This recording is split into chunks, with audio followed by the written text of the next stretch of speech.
Hi there. If you're new to retail, having a good idea of how your business performed last year is essential for future success. I'm Jules Appleby, this is Mark Hopkins, and today we have some top tips on how you can review your pro-shop business. Thanks, Jules. Yeah, it can be pretty tough when you're starting out, knowing where to look.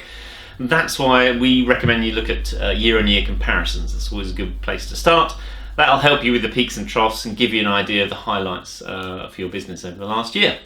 And as always, what are the key numbers you should be looking for? Well, hopefully you know they are turnover, profit, and stock turn. And you need to compare them, as we said, to previous years.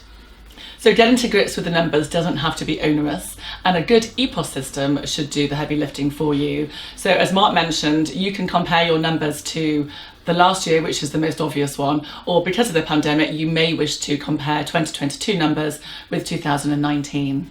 So how do you get them? Pretty straightforward, really. If you've got our V2 XPOS system, make sure you go to the hub. That's the best place for it. That's got all the key stats, as I said, turnover, profit, stock turn. It's even got a nice little helpful comparison, so you'll be able to see how you did to last year. And even better, you've got some nice colours. So you've got green to say that's been a good year, or red, hopefully not red, to say that it's been less good. So have a look at those key ones there. As I said, in terms of stock turns, you're looking for stock turn between 3 and 4.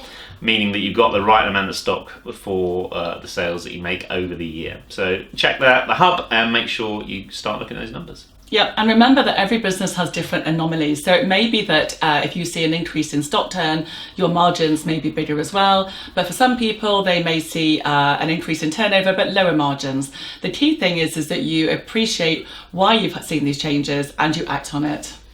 And then basically have a little dabble into what you can think you can do next year. So download our budget tool. That will help you with a rough idea of what's planning for next year, and see if you can achieve some good goals for 2023.